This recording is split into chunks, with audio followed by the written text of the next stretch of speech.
Welcome to The Rest is Politics with me, Rory Stewart. And me, Alastair Campbell. And great to see you, Alastair. I'm in Washington, D.C. Lovely.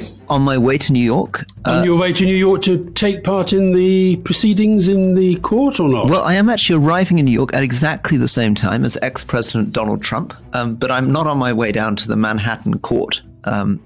Things are, certainly here in D.C., the sense is that it's challenging for President Biden because it's sucking all the air out of all the domestic agendas.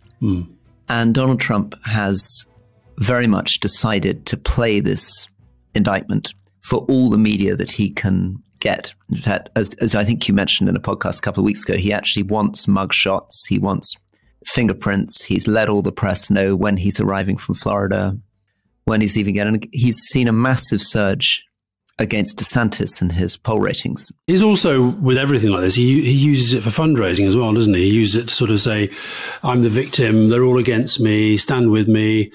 And there's enough people there who will do that. I think it was on Channel 4 News the other day, on the day the news first broke, that he was definitely being indicted. And they sent a reporter to somewhere in the middle of Virginia, and it was quite incredible. I mean, I'm assuming they tried to find somebody who said, this is the right thing to do.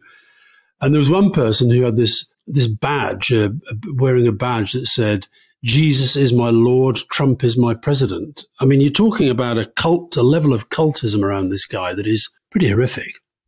It is amazing, isn't it? It's a combination of sort of three things seem to be going on in the current Trump persona. One of them obviously is the charismatic bully. One of them is him cloaking himself in a sort of particularly strange version of a patriotic flag. And the final thing is portraying himself as the defender of Christian values. When he is not somebody, I mean, it'd be interesting to know just how many of the 10 Commandments he's actually offended at some point in his life. This one, of course, this whole case starts because of an alleged affair with a porn star. Although the hush money that he paid to Stormy Daniels, they always have great names, these people in these sorts of cases. The hush money paid to Stormy Daniels, that is not a crime. Where the potential crime is coming from relates to how it was then accounted for and whether he tried to cover up that reality. And I've just been reading an interesting piece by a guy called Jeffrey Bellin on The Conversation, which I know you sometimes look at as well. And he's a professor of law at William and Mary Law School, and he's also a former prosecutor. And he's written a very interesting piece on how difficult it might be to make something stick. But then again, pointing out that if it does stick, then the chances are that the floodgates could open not just against Trump, but then against other politicians. Yeah. So just to wind the clock back for a second, because we've gone right into the middle of it.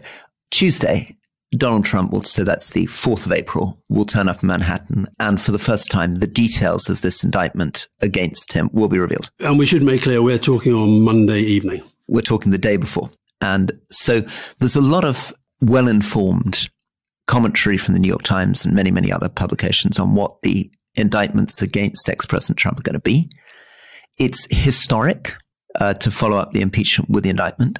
And one of the key cases seems to be around Stormy Daniels. And let's just take a second on Stormy Daniels, because I'm not sure how many people have concentrated on her enough. The New York Times is predictably very, very bad at writing about Stormy Daniels. I think their particular editorial policy finds it very difficult for them to do it. In fact, it's something that the British press would probably find easier to do. But she's her story is unbelievable. So she took the name Stormy because the daughter of one of the singers on Motley Crue had a daughter called Storm, and the name Daniels because she loves Jack Daniels whiskey.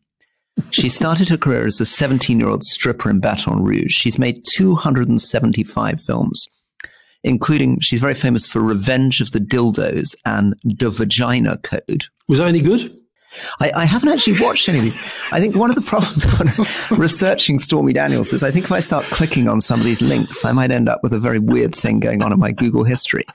So I haven't even seen her most famous ones, which I think are Bikini Kitchen and Sexquestrian. So part of the point, I mean, I don't know much about the porn industry, but clearly part of the point about Stormy Daniels is there's a strong tongue-in-cheek element. A lot of these films have got punning titles. Obviously, that's key part of the porn industry. She did this big tour called Make America Horny Again, obviously taken off Make America Great Again. She ran for the Senate as a Republican. I love the way you felt you had to explain that. So the running American as a Republican was wonderful because she said that she'd been a Democrat, but she'd been so delighted to see that the Republican Party had spent money hiring a lesbian bondage club for one of their meetings. She decided that they shared her values, so she was going to run to be a Republican senator. Under the strapline, you know, these great 3-word slogans were meant to be. Hers was screwing people honestly. That's good. That's good. Yeah. Well, listen, when you see some of the people who are in Congress now, I don't see why she should rule out running for office at all. And I've got to say, I did like her. She said she was asked by an American journalist whether she was scared about taking on Trump in a courtroom. And she said, when you've seen him naked, you've got no reason to fear him with clothes on. which I think and Trump is incredibly vain about his sexual prowess. He famously, I think the New York Post, when he was still married to Ivanka, ran a story, front page, saying, you know, Donald Trump's amazing in bed. And the editor said, whether it's true or not, the one thing we know is Donald Trump will not sue us for that headline. He also used to make he sort of cast aspersions to some of when he was bullying all the other candidates who were running for the Republican nomination for the presidency. And he would sort of make cracks about Viagra and the size of their organs and all that sort of stuff. So I think you're right. Anyway, Stormy clearly has something to say about that. But the other, you know what I think will be really interesting when this, obviously we don't know how far this is going to go. At the time that we're speaking, we don't know what the charges are. We don't know how serious they are. But I think it is interesting for a British, particularly from our perspective, this system of the grand jury where the case is laid out by what we would define as, I guess, a judge. But they're also they're quite political. And this guy, Bragg, who's in charge of this case, is a known Democrat. And they then have a grand jury who make the decision as to whether there is a case to answer. And this article I mentioned by this law professor in the States, he's making the point that it is going to be incredibly difficult if it gets to a full judicial process to find a jury. Because the point of jury selection is that you have to establish that people don't have strong views about the defendant or even knowledge of the defendant. Well, it's very hard to find people who don't have knowledge of and strong views about Donald Trump. You mentioned when you were talking about this article that one of the questions is around the use of law against politicians. And you've seen Joe Manchin and Bill Cassidy on both sides of the House who...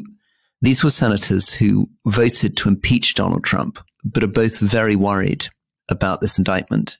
And I guess they're worried because they feel that in a very polarized society that often feels that it's on the edge of a political civil war, that there will be more and more use of the law to try to go after politicians, which of course is completely endemic in Latin America. I mean, we've seen this again and again. Presidents no sooner step down than they're put on trial. We've seen the same in Israel. Well, we've seen it this week in India. Rahul Gandhi has been sentenced to 2 years in jail for comparing Modi to a bunch of criminals. Exactly. And the mayor of Istanbul has been also basically disbarred from standing against Erdogan in Turkey because of a legal case. So part of the fear, I guess, is that, and this is, I guess, what Joe Manchin would say, is that the Democrats, by doing this to Trump, are setting a precedent where a populist Trump presidency would feel very, very empowered to start doing this against Democrats. Well, especially when you think that he ran his entire campaign against Hillary Clinton with a constant soundtrack of lock her up. I did feel a bit queasy about this for two reasons. One is Biden will get the blame for this, even though I'd be very surprised if he's remotely involved. It has fired up Trump's base. It has drowned out the oxygen. I had a message from somebody last night who used to work for Bill Clinton, and we were talking about something else, but she said that, you know, it's just horrible in America at the moment because Trump is just all that the media are talking about. And, you know, I think the world would be a much better place if we never heard of him again and we never heard of Johnson. But, you know, I think we've said before that it's easier to expel an individual populist than it is to expel populism. And what we're seeing is somebody who is using what for most people would be a pretty shameful episode in their life, is using it or seizing it as an opportunity to keep on breaking and bending the rules. I also think it's a sign of how society has changed, that even in the United States, which is a much more religious, puritanical society than Britain, the world has changed an enormous amount since the 80s, where sex scandals brought down politicians. I think it's a big mistake to focus on what I think even Stormy Daniels claims as a one-night consensual stand, because it makes it look as though the whole thing is about whether or not he slept with a porn star. And the much more interesting questions are around his relationship with Michael Cohen, campaign financing irregularity, lying in the Senate about Trump Towers in Moscow. And that whole, I mean, Michael Cohen, just to step back for a second, who was Trump's lawyer from 2006 to 18 and is critical to this case because he was sentenced in prison for 3 years and has essentially turned against Trump and claims to have seen the light and said that this man is corrupt and he wants to expose his dirty deeds. But Cohen was at the heart of a lot of this, and it does feel a little bit like a sort of some of this stuff around Michael Cohen is slightly reminiscent of reading about Kennedy and his affairs with women who were having affairs with Chicago gangsters, because Cohen clearly seems to have presented himself when he worked for Trump as a kind of consigliere figure, seemed to be playing up the kind of Godfather look in his long overcoats and threatening journalists and saying, I'm going to do disgusting things to you, and calling himself Trump's pit bull. And it is a strange story. I mean, if people want to read into Michael Cohen Trump, I mean, Cohen, the lawyer, also had a business with the king of New York taxi cabs called Simon Garber, who's an Odessan with links to Russian politicians. And now Giuliani and Trump have been claiming that Cohen's father-in-law has links to organized crime. So it's that part of the world I think would be much better to focus on than the question of Stormy Daniels. Yeah, but the particular focus on this has come from a particular law enforcement official who's decided to go for this case. A lot of these other cases are being examined, but it's a patchwork system, isn't it? I mean, it depends on which state these offences allegedly take place and whether they decide that they have the political capital to take them. I mean, it does feel very, very, when you see the American legal system operating, it is very, very different to ours. Although I suppose the only parallel, maybe this is our chance to transition over to the UK and Dover, but it is, of course, an enormously distorted echo, in a way, of the way that Boris Johnson's supporters responded to the parliamentary inquiry into Boris Johnson, that one of the problems we're taking on populist figures like Boris Johnson and Donald Trump is that when you try to hold them accountable through a parliamentary committee or through a law court, their supporters are very liable to say this is politically motivated and try to trivialize the offense. So obviously in the case of Boris Johnson, his supporters say, don't be ridiculous, this is about a birthday party and a cake, why are we talking about this so solemnly? Or in the case of Donald Trump supporters, this is about Stormy Daniels.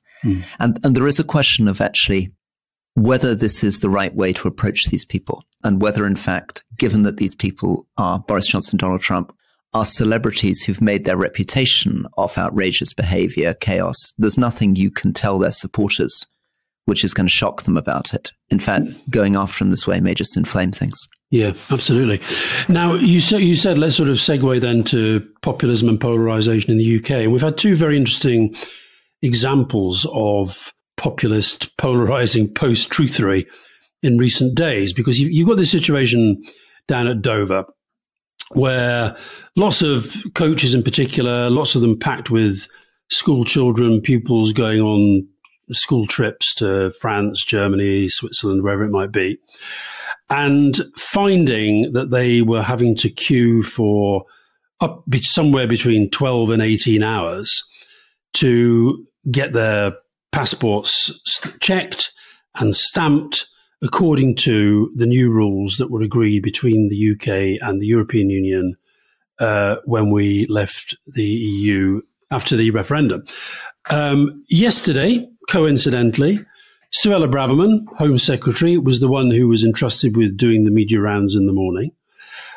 She was there to try to promote another populist, polarizing post-truth initiative, which she and the Prime Minister have launched today, relating to grooming gangs and focusing in particular on Pakistani men And can I quickly just again for listeners outside the UK. So since the 1970s, in Telford, in Rotherham, in Rochdale, literally thousands of young children have been groomed, brainwashed, sexually assaulted. And the nub of the issue is around the fact that the inquiry chairman, Crowther, has said that there was a reluctance to investigate it because many of the leading participants in it were Asian Pakistani men, and that there had been fears in the inquiry about looking into it too closely. And certainly it is unbelievable. I mean, 50 years of innocent lives completely wrecked and a total failure of the local authorities and the police to actually do anything about it, whatever the problem was. And that is the focus that Suella Braverman and Rishi Sunak today have been absolutely determined to keep all the attention on, despite the fact that the Home Office own analysis points out that the vast majority of grooming offenders are white men. And so that is the point that has been made. In fact, I saw an interview that Sunak was doing, I think it was in Rochdale today, with, I think, a local interviewer who just kept coming back to that point. Why are you trying to make this all about one ethnic group when your own advisors have said that it's dangerous to do so? And the answer to that, of course, is populism, polarization, and trying to divide rather than bring us together. And the second point, the thing about Dover, is that while she was out doing her rounds on the media yesterday, Suella Braverman, absolutely adamant that what was happening in Dover was not as a consequence of Brexit. Now, where do you even begin with that? Where do you begin with that? I mean, David Gauke had, I think, the neatest response to this, which is David simply said, before Brexit, it wasn't necessary for French officials to check each individual passport. Since Brexit, it has become necessary, and that's what's triggering the delays. Now, I also like Lisa Nandy's point on this, who's the Labour spokesperson on this. She said that Brexit aside, it is a total failure to prepare, because we've known for 6 years that passports would have to be checked at that border. And this is a time of year which is traditionally very busy. It's when school children are going to France and the continent for their holidays. Although John Redwood has made a very, very good point, Rory.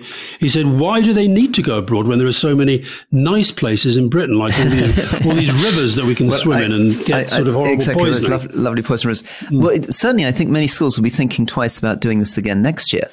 I mean, children have been sitting on these buses 12, 14 hours. And some of those buses have just turned around and gone home. Lots have come back. And the other Tory MP worth mentioning, because this is a guy who clearly has decided he's a serving MP, unlike David Gauke, who's left. Tobias Ellwood clearly got no interest ever in getting a front bench job, because he's actually done a tweet that is about this issue and it's factually accurate, which is not a good thing in the current government. He says, of course it's connected to Brexit.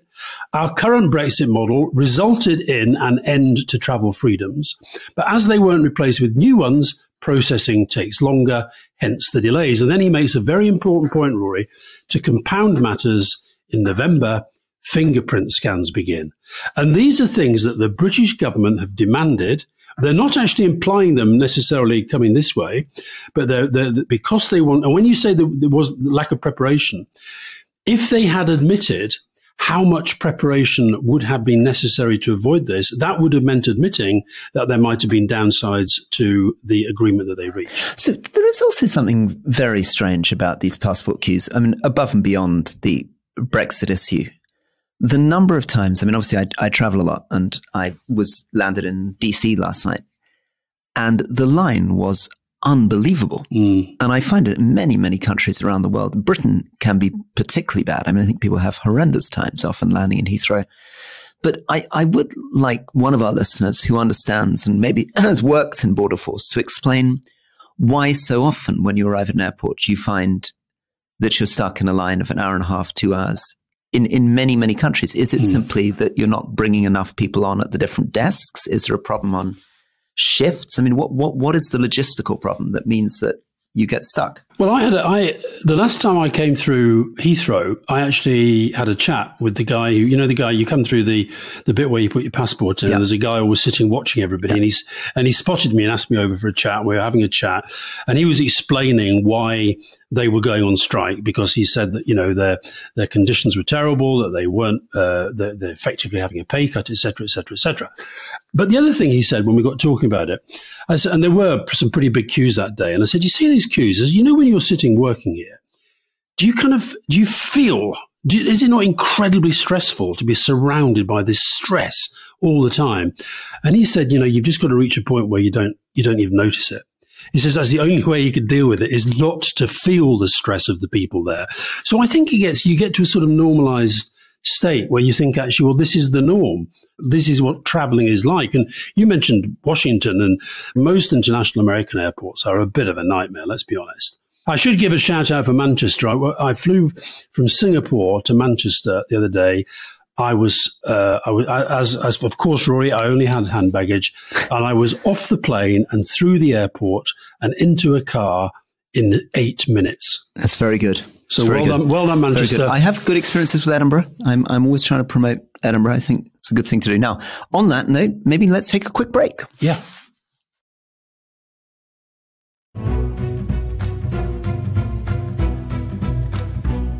Welcome back to the second part of this episode of Rest is Politics with me, Alastair Campbell. And with me, Rory Stewart. And Rory, somebody was reminding me in the break that, isn't it right, talking to Stormy Daniels, that if you put the name of your first pet followed by the name of the street where you grew up in, you get your porn star name? Yep. So I am Bisto Laurel. Bisto Laurel is good. That's very good. I think it's better than I'm Morag South. Oh, no. Boy, that's awful. I mean, nobody's going to turn on to watch, Morag. Hot humping with Morag South. It's just not going to work, is it? No, not having that. I don't. No. Now, listen, we should give a little plug to, happily, this time we were able to do it together because we were in the Palladium that day, and we brought in David Baddiel, who's our latest guest on leading, which I think we both enjoyed. I didn't realize until I listened back to it just how fast he speaks. He speaks so quickly, doesn't he? It's absolutely extraordinary, isn't it? And we had one listener who said they normally listen to us at 1.25 to be efficient, but they had to take it down to 1. Yeah. I'm interested in listeners who listen at 1.25 because it makes our voices go squeaky. And it's a real sign of extreme efficiency. I think I told Fiona Hill that I listened to her at 2 times the normal because I was rushing to get through the book before we met her. I must say, by the way, Rory, the God Desire, David's book, and I was sent this book this week. My sound bites are now so kind of well known that people write books about them. So it's called We Don't Do God, and it's by a chap called Trevor Waldock, and it's basically sort of taking what did I mean by that. He is a God person. But Rory, I have to tell you, he's obviously a listener to our podcast because he quotes in full, if you can see on page 18, the exchange we had about God last Christmas. Goodness gracious me. When, if you remember, you said that you did do God. And I think at one point, not today, but I think at some point, you and I should have a proper discussion about God and politics. And we also, remember, have to interview the Archbishop of Canterbury. We're going to do that. Don't worry. We've got Brian Cox coming up. We've got David Miliband coming up. Brian Cox is a Succession actor. We're also, I hope, going to do the other Brian Cox, who we're both a great fan of. Absolutely. The astrophysicist. Absolutely. Now, listen, should we talk about your good friend, Der König Charles? Yes, so the king. I mean, I'd love your sense on this. So, from my point of view, the king's visit to Germany, which is the first state visit that he's made as monarch, and it'll be the one that he does before the coronation, has been an extraordinary success. He was going to do France and Germany. France got cancelled because of all the uncertainty and troubles in France. But he gave a speech to the Bundestag, which was a really, I thought, funny, well-judged speech, half delivered in German. Did you help write it? I did not help write it, but huge congratulations to whoever did, because I think some of the references, for example, to the German band Kraftwerk, are maybe beyond His Majesty's cultural reference frame. So he also met, I think in Hamburg, he met the German winner who will be taking part in the Eurovision Song Contest, who is called something like Losses of the Lord or Lord of the Losses or something, but he seemed to know about them as well. I spoke to a couple of people who were involved in, one on the German side, one on the British side, who were involved in the organisation. They were apparently a little bit worried about whether they would get crowds. And in Hamburg in particular, they got huge crowds. Huge. And much, much larger than you would have got for a prime minister's visit. I mean, this is something, but it's something I remember in Cumbria. I remember bringing David Cameron up to visit one of my constituency towns. And I think probably 15, 20 people came out on the streets. Prince Charles came up and there were 2,500 people in a town of about 2,000 standing in the driving rain for us. And it's interesting that it's not just in Britain. And also, if you think about the difference, I think, of what would happen if you took an elected politician to Germany, whoever they were, it would be much more controversial, left against right. I mean, if you think about a visit by Macron or a visit by Biden, if we had an elected president in that way. Whereas there was such sort of warmth, it was in a sense very uncomplicated, the German reaction. They were happy to celebrate, I guess, the cultural relationship to Britain. And I thought, you talked about Hamburg, I think the other thing that he does very well, the king does very well, is being able to get the balance on talking about very difficult historical events, and in this case, the bombing of Hamburg, and the way that as well as visiting the statue on the Kindertransport and remembering the Holocaust, he also laid a wreath to the victims of the Allied bombing in Hamburg. One of the people who was involved in planning the visit apparently was a child of a Kindertransported child. No, I thought it was the German media coverage. As you know, I've tracked the German media quite closely, and it was huge. It was really huge. And I wonder whether that also affected the way that it was covered in the UK as well. That I think a lot of our, we mentioned doing Brian Cox on leading. And one of the things I talked to Brian about was the fact that he was always convinced that when the Queen went, the monarchy would collapse and that they wouldn't be able to kind of replace her, as it were. And yet, you'd have to say, despite the hiccup of the French trip getting cancelled, that, first of all, the Germans really pushed the boat out. Apparently, that was the first time ever that a foreign leader has been given the reception, the honours that he was given at the Brandenburg Gate. That's never been done before. And I was genuinely surprised that he speaks German. I didn't know he spoke German. I mean, I have to say, Rory, I'm going to be a little bit of a stickler. His accent, ein bisschen Arbeit darüber würde vielleicht sein Akzent verbessern, aber it was pretty brave to do it. And he did it there was a wonderful cutaway in the Bundestag, and he got a standing ovation in the Bundestag. You don't see many of them. But there was a cutaway. No, it was at the state banquet. There was a cutaway to Angela Merkel. And I think she was utterly stunned to see a British head of state standing there making jokes in German. It was, no, you can argue. I know there'll be lots of our Republican listeners going, well, they're basically Germans anyway. And he had, of course, the other thing he said, he'd been to Germany 40 times. That's a lot. It is a lot. He also, of course, made a lot of effort to learn Welsh for his big speech when he took over as a young man as Prince of Wales. I think also, in a way, his concerns, the things that really motivate him and that he cares about, which are things like the environment, really matter and are really central to the German political debate. And I think he got the balance right on people admiring him for his environmental stances, representing a part of Britain that Germans from different parts of the political spectrum can be comfortable with. And also, I think he got it right on Ukraine. I think one of the reasons he got the standing ovation in the Bundestag is he found the right tone to be genuinely appreciative and supportive of German position on Ukraine.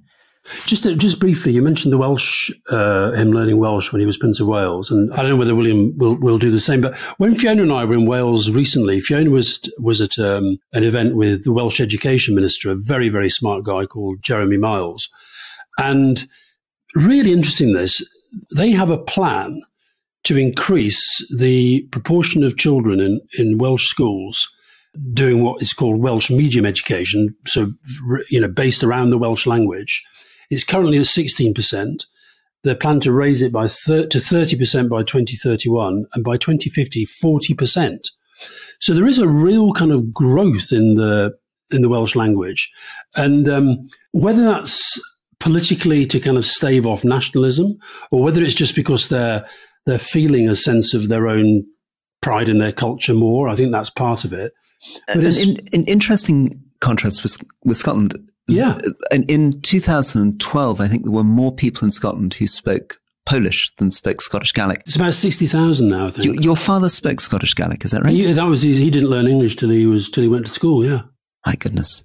So he grew up in a Scottish Gaelic speaking environment, but that had begun to fade by the time he got into his teens. I mean, what was your experience through your family and of those islands and the linguistic inheritance there? No, we used to go there most summers, and so when he was with, for example, my uncle Hector, his brother, they would speak Gaelic.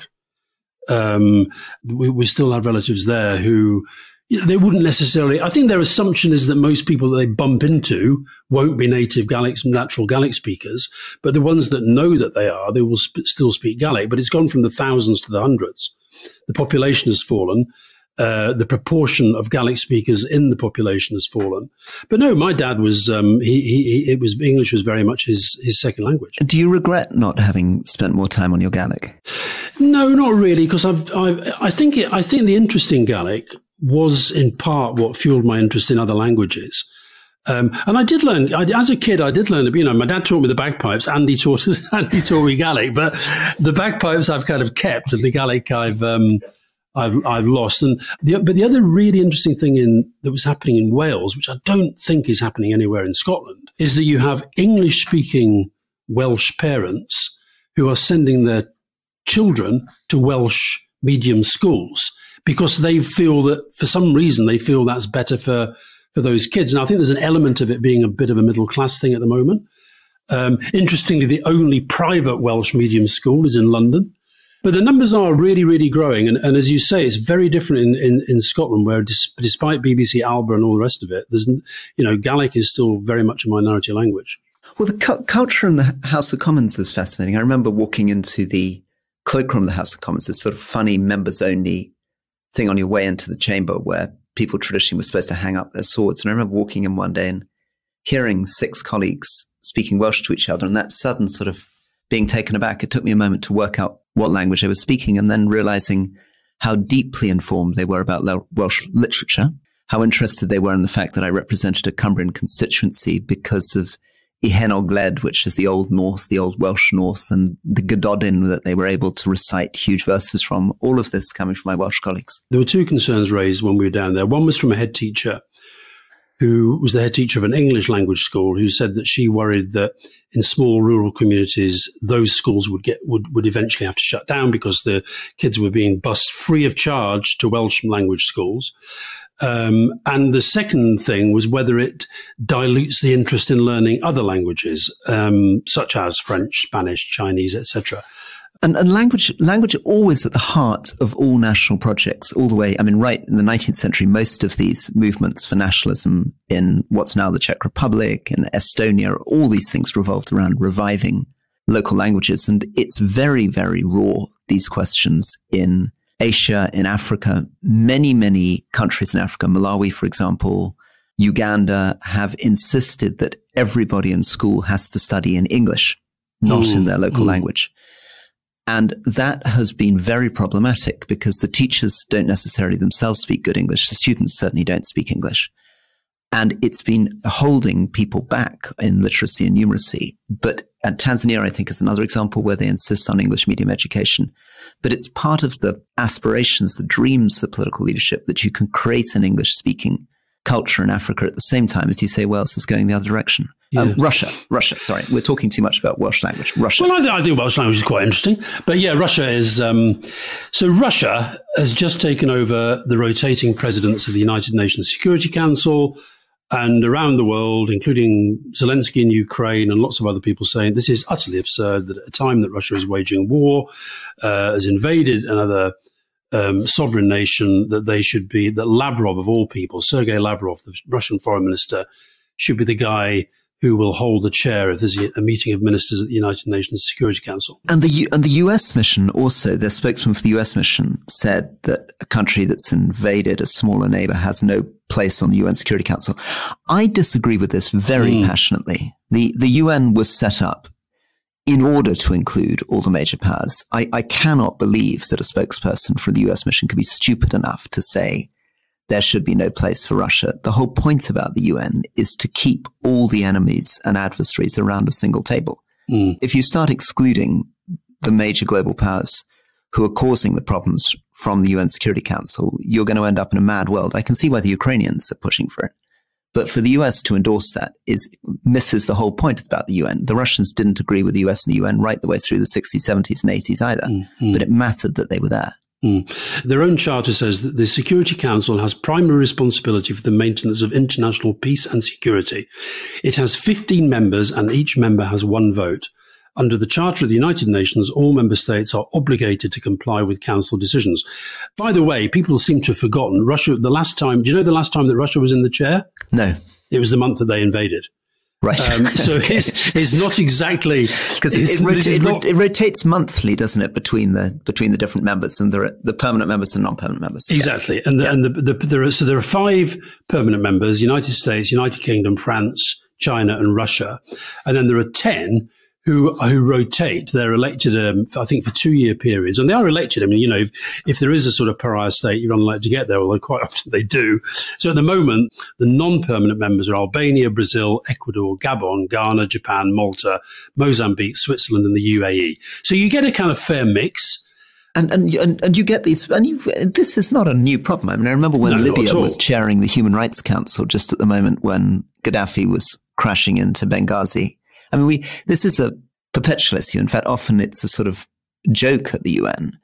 But its purpose, though, was always to make sure that people like Castro or Gaddafi were included. It would it would make no sense at all if you said the only people who can participate are people who share a Western worldview or agree on Western interests. No, and also, we talked a lot about Iraq a few weeks ago, but just as there are people at the moment who think that, Russia has no place there, there were people who made similar points about the US and the UK and Denmark and Australia when we were engaged in the Iraq war. And I think sometimes that there's just this complete misunderstanding of what the United Nations is. I think people somehow see it as a sort of a supranational power that sits above all else.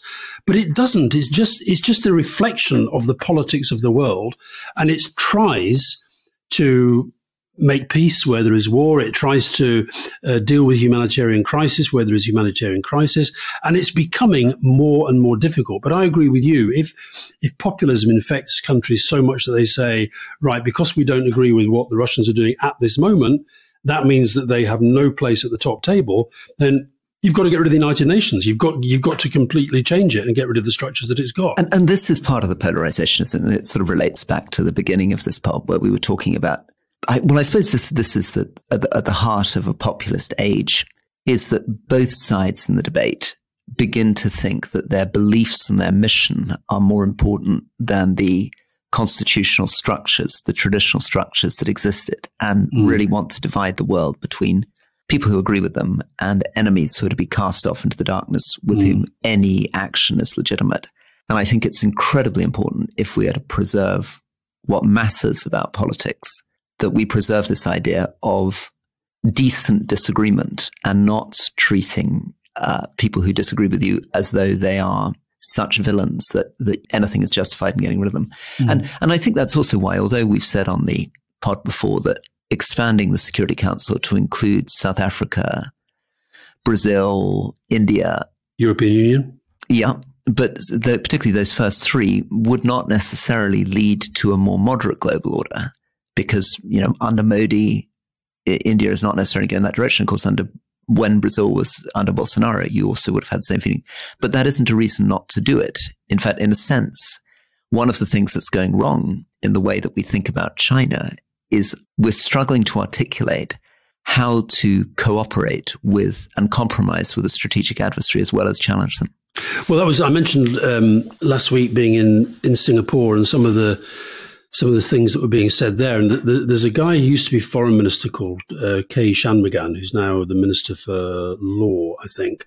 He's amazing, isn't he? Should we try to interview him? I met him, I think, last year. I think he maybe get him on Leading. Well, I think that would be interesting. He's one of those politicians that I really find quite impressive. And he made a speech about Russia, about Ukraine, and about China. And he said that he was making the point that Singapore had been one of the very, very small number of countries in that part of the world that put sanctions on Russia, very, very clearly. Clear in its views that the invasion was wrong, and also, as I indicated last week, a little concerned about their own security interests if something like Ukraine was successful. But he also said this, and I've just looked it up while we've been talking. The truth is that in the 1990s and 2000s, Russia was treated as a has-been. It was not seriously consulted in major issues, and it was not treated with a great deal of respect. The neocons in the United States saw the US as the hyperpower in a unipolar world. Russia had nukes, but it was seen as weak. America could do pretty much what it wanted, invade or interfere in countries when it felt threatened or serve its own interests, and the others just had to accept. So that is, now I'm not saying that is his view, but he's saying that is a strongly held opinion by a lot of people. So those sorts of people will be looking at this debate about whether Russia should be allowed to sit on the United Nations Security Council when its turn comes up in the rotating presidency and thinking, what planet are you people on? Good. Well, and I think that brings us, to Finland. So we talked a lot about Sanna Marin, who's been this very, globally celebrated figure, almost a sort of, in another Jacinta Ardern, very young, extraordinarily charismatic communicator. We talked about this ridiculous scandal about photographs of her dancing in a nightclub, outpolling her party. But in the Finnish elections, in fact, she came in third. And she's almost certainly lost Finland to a right-wing party, which make many of our listeners wince. Although not as right-wing as the party that came second. No, exactly. Not an extreme right-wing party. But the right-wing party that won, a sort of centre-right party, has run effectively on an austerity ticket. They've run for reducing the deficit, reducing debt, curbing public spending. And it's going to be interesting as we go into the debate in Britain whether Labour is going to run against Rishi Sunak, challenging the Conservative attitude to deficit or debt, or whether there is a movement in Europe, which I think we've seen in right-wing victories in European elections, of more interest from publics in cutting spending, reducing deficits and debt. Even in the case of Macron, of course, making these very difficult pension reforms. Well, it's certainly the case that Petteri Orpo, who's the leader of the National Coalition Party, which I guess is the ones that's closest to certainly the Conservatives of a few years ago. I actually wonder whether today's Conservatives is closer to the Finns party. I think Suella Braverman would be very happy in the politics of the Finns party. That's the other thing that's happened, of course, because we had it in Sweden, where the Sweden Democrats, which is their hard right party, they got 20%. Yep. The Finns party in this one have got 20%. Giorgia Meloni in Italy. Yeah.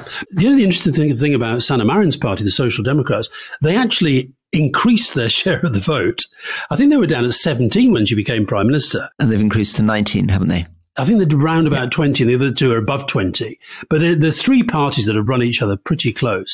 And it was interesting how she conceded very, very quickly and very, very gracefully and congratulated the other parties and said what a great campaign it had been and so forth.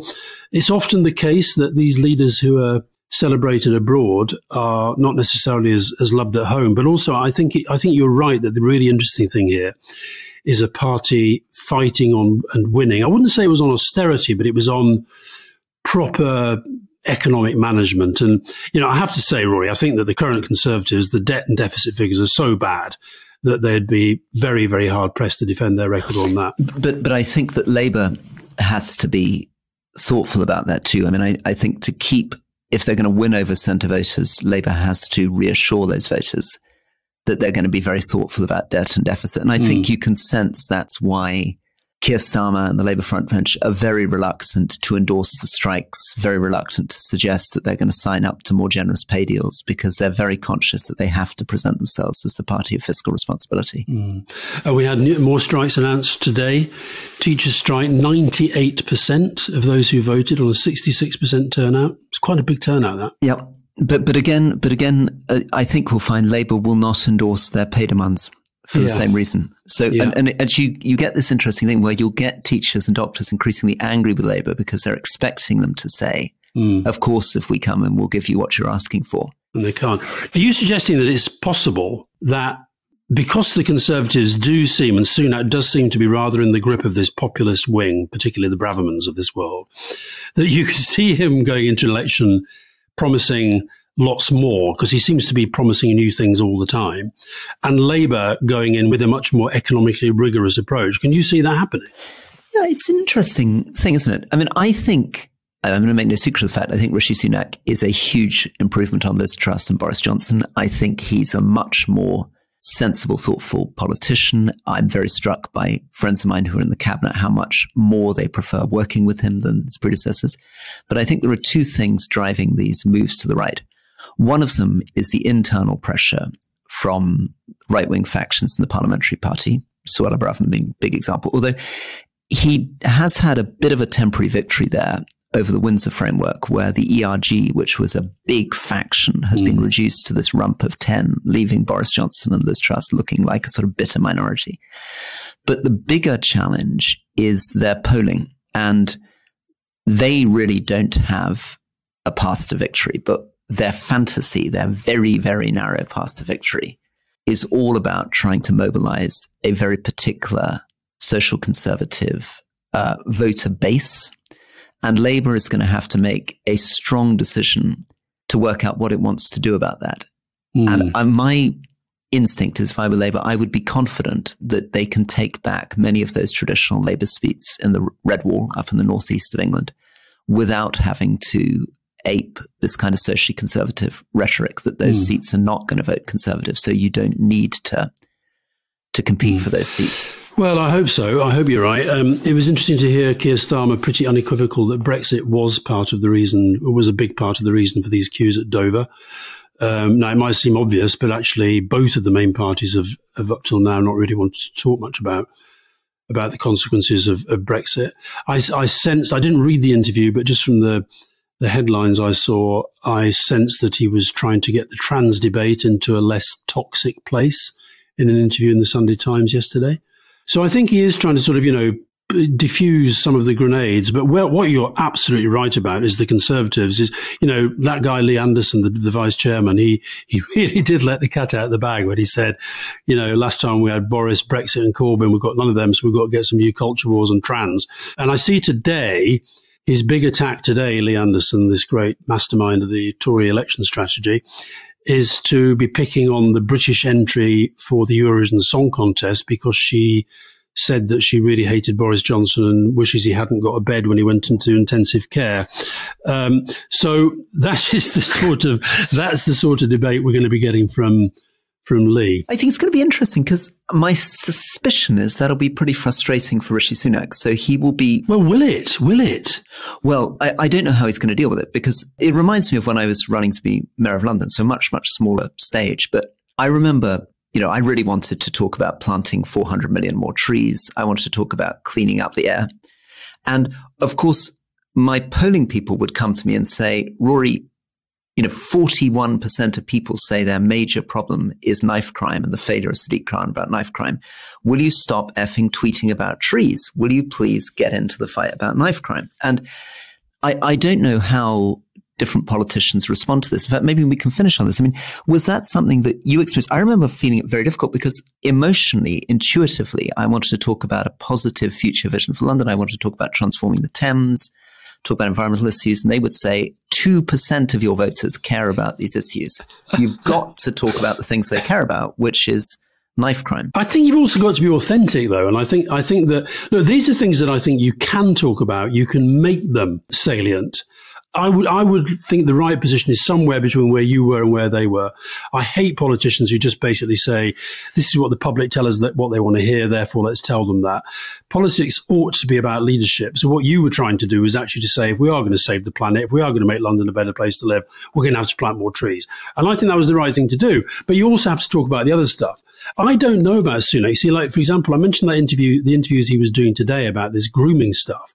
He has clearly decided, I mean, the stop the boats thing, for example, the sort of politician that you're describing Sunak to be wouldn't be so rigorous about sort of relentlessly hitting that message, probably does know that, of all the big problems facing the country, it's not the biggest. But politically, he's been advised that's the best one to hit that drum to keep these votes in the north of England. And likewise today, this rather bizarre big photo call for this local election launch was him with three big blokes looking at this sort of huge pothole in Darlington and then sort of doing a great big thing about potholes. So when you say he'll be frustrated by that, I'm not sure, because I think he is going to fight a pretty populist campaign.